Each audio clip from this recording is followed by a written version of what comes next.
आज देश 7वां संविधान दिवस मना रहा है।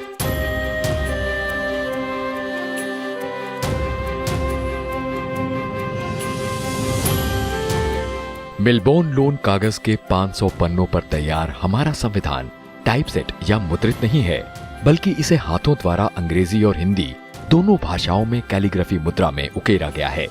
अंग्रेजी में इसे प्रेम बिहारी नारायण रायजादा और हिंदी में वसंत कृष्ण वैद्य ने अंजाम दिया था। संविधान की मूल प्रति पर बेमिसाल दस्तकारी और अलंकरण आचार्य नंदलाल बोस के मार्गदर्शन में शांति निकेतन के कलाकारों द्वारा की गई थी। इस कार्य में 4 बरस लगे थे।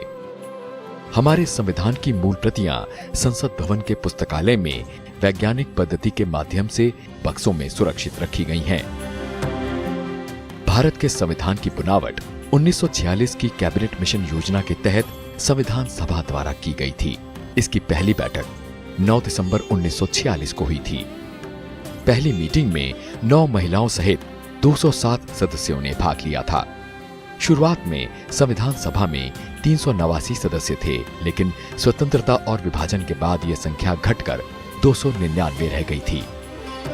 संविधान को अपनाने से पहले 2 बरस 11 महीने और 18 दिनों में फैले 166 दिनों में संविधान सभा की बैठक हुई थी।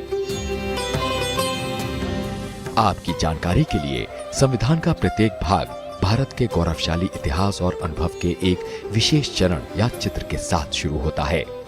इसमें लघु शैली में उकेरी गई कुल 22 कलाकृतियों और चित्रों के मार्फत भारतीय उपमहाद्वीप के इतिहास के विभिन्न कालखंडों को दर्शाया गया है। इनमें सिंधु घाटी के मोहनजोदाड़ो से लेकर वैदिक काल, गुप्त और मौर्य साम्राज्य से लेकर राष्ट्रीय स्वतंत्रता आंदोलन तक का अनवरत सिलसिला देखा जा सकता है। 1999 में संविधान की पहली प्रति से 1200 ऑफसेट मुद्रित प्रतिलिपियां तैयार की गईं। पिछले बरस इसी दिन केवड़िया गुजरात में हुए सम्मेलन में देश भर के पीठासीन अधिकारियों ने संविधान की प्रस्तावना का वाचन किया था।